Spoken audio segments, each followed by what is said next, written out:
नमस्कार सम्पूर्णमा मैले केही दिन पहिले नै एउटा भिडियो सामाजिक सञ्जालमा राखेकी थिएँ। त्यो थियो अर्घाखाँची जिल्ला सन्धिखर्क नगरपालिका वार्ड नम्बर 11 रामपथ भन्ने ठाउँमा, जहाँ एकजना कमला मुखिया भन्ने बहिनी सल्लाको मुलोले खुट्टामा चापेपछि उहाँलाई उपचार गर्ने पैसा भएन। आर्थिक अभाव नहुँदाखेरि बिस्तारामै छटपटिएर बसेको र बिस्तारामै अपाङ्गसरी जीवन बिताउनु परेको मैले एउटा भिडियो बनाएर सामाजिक सञ्जालमा राखेकी थिएँ, जहाँ उहाँ नै घरको सर्वेसर्वा हुनुहुन्थ्यो। घरमा अरू कमाएर खुवाउने कोही थिएन र आफैले कमाएर सासू ससुरा पाल्नुपर्ने, श्रीमान छोराछोरीलाई पढाउनु पर्ने उहाँमाथि नै जिम्मेवारी थियो। त्यो जिम्मेवारी पुरा गर्दा गर्दै उहाँ घाइते हुनुभयो र बिस्तारामा लड्नुभयो। त्यो बिस्तारामा लडेको मैले थाहा पाइसकेपछि म यो ठाउँमा आएँ। अनि यो ठाउँमा आइसकेपछि उहाँलाई अर्को दिन नै जिल्ला हस्पिटल अर्घाखाँचीमा लिएर गएँ। अहिले लिएर गइसकेपछि तपाईँहरूलाई मैले भिडियो पनि राखेकी थिएँ। उहाँको सफल उपचार भयो। त्यो उपचार गर्नका लागि अर्घाखाँची हस्पिटलले दिनरात एकदम मिहिनेत गर्नुभयो र उहाँको उपचार सफल बनाउनु भयो र उहाँलाई निको लगभग निको भइसक्यो। अनि उहाँ अहिले घर आउनुभएको छ। आउनुहोस्, उहाँसँग हामी कुराकानी गर्दैछौँ। के छ कमला बहिनी, खबर? खुट्टा कस्तो छ?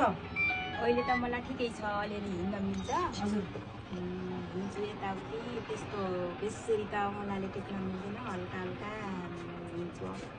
हल्का हिँड्न हुन्छ, भित्र बाहिर गर्नुहुन्छ? भित्र बाहिर गर्छु। खाना पकाउने, भित्र बाहिर गर्ने, बाहिर जाने, सबै आफै तलमाथि गर्ने? सबै आफै गर्छु। त्यही अलि औँलामा ठक्कर लाग्दाखेरि अलिअलि झन्किन्छ।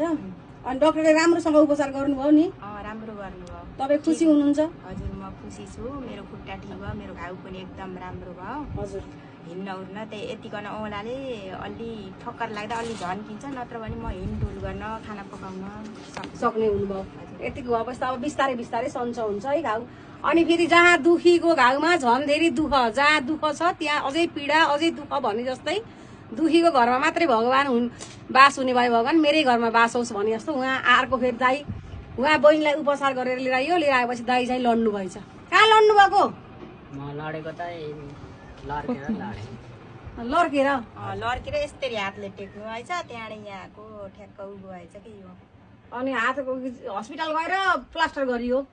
हस्पिटल गएर। अनि तपाईँले हात धेरै बेर झुन्डाउनु भयो कि के हो? हात सुन्नियो नि त? यो नारीको भएर होला तर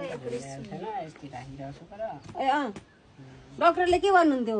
डाक्टरले त अब धेरै शून्य दुख्यो भने बार अलि चाँडो आउनु, 10-12 दिनमा, नत्र 21 दिनमा आउनु भन्नुहुन्छ। ए हो र? अनि प्लास्टर राति गएर प्लास्टर गरेर आउनुभएको थियो? हजुर। तपाईँ बिरामी हुनुहुन्छ भनेर थाहा पाएर फेरि म भेट्न आएँ। अनि यहाँ पहिलो चरणको हामीले सहयोग हस्पिटलमा खर्च गरेका थियौँ र दोस्रो चरणमा हामीसँग 5000 रुपियाँ थियो। उहाँको पैसा उठेको थियो 5000 रुपियाँ। मैले त्यो दिएको पनि थिइनँ। म त्यो दिन पनि र यहाँ दाइलाई आज हात फ्र्याक्चर भइसकेको छ। अनि बहिनीलाई चाहिँ खुट्टो कस्तो भयो भनेर हस्पिटलमा चाहिँ म धेरै पटक गइ पनि सकिरहेको थिएँ। अनि बहिनी घर आइसकेपछि चाहिँ म आउन पाएको थिइनँ र अहिले आज कस्तो छ भनेर मैले आज यहाँ आएँ र यो भाइको अवस्था यस्तो छ, घरको अवस्था यस्तो छ, एकदम दयनीय अवस्था छ। पीडामाथि अर्को पीडा, तर पनि हामीले बहिनीलाई सन्चो गराउन सफल भयौँ। यो सफल हुनुमा तपाईँ देश विदेशमा बसेर सम्पूर्णले भिडियो हेर्नुभयो, फेसबुकमा देख्नुभयो, टिकटकमा देख्नुभयो र जति सहयोग गर्नुभयो, जुन ठाउँबाट सहयोग गर्नुभयो, त्यो सहयोगले गर्दा नै आज उहाँलाई निको भयो र उहाँ आज यस्तो काम गरेर खान सक्ने, अब आफ्नो काम घरको कामहरू गरेर खान सक्ने हुनुभयो। जहाँ बिस्तारामै हुनुहुन्थ्यो होइन, हामी आउँदा त बिस्तारामै लडिरहनु भएको थियो। तपाईँ सम्पूर्णलाई हृदयदेखि धन्यवाद व्यक्त गर्दछु र साथै अर्घाखाँची जिल्ला हस्पिटललाई र यो अभियानमा सहयोग पुर्याउने सम्पूर्णलाई मेरो हृदयदेखि र यहाँको तर्फबाट पनि एकदम धेरै धेरै धन्यवाद। तपाईँहरूको सबैको भलो होस्। के भन्न चाहनुहुन्छ? हजुर, मलाई सहयोग गर्नुहुने सबै सहयोगी मनहरूलाई धन्यवाद दिन चाहन्छु। अनि मायालाई, गोमालाई पनि मेरो दुःख बुझिदिनु भयो, सहयोग गर्न आउनुभयो, उहाँहरूलाई पनि धेरै धेरै धन्यवाद दिन चाहन्छु। अनि हामी चाहिँ यहाँ माया पन्थीले अभियान चलाइराख्नु भएको छ यो घरको लागि, टिनको लागि। अनि घर बनाउने यस्तो घर एकदम कमजोर छ। माथिको घरमा तिरपाल लगाइरहेछ।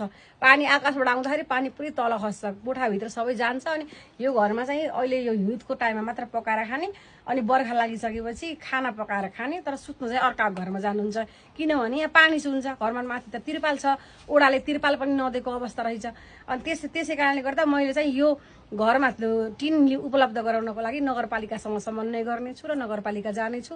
त्यहाँ के गरेर हुन्छ, कुन कुन प्रक्रिया चालेर हुन्छ, त्यो नगरपालिका गइसकेपछि मैले त्यो नगरपालिकाबाट यहाँहरूलाई अहिलेको यो बर्खा अघि नै टिन उपलब्ध गराएर घरमा टिन लगाइदिनेछु भन्ने मैले आफूले सक्दो प्रयास गर्नेछु भन्दै ल सबैलाई सम्पूर्णलाई जतिले लाइक कमेन्ट सेयर गरेर सहयोग गर्नुभयो सबैलाई धन्यवाद।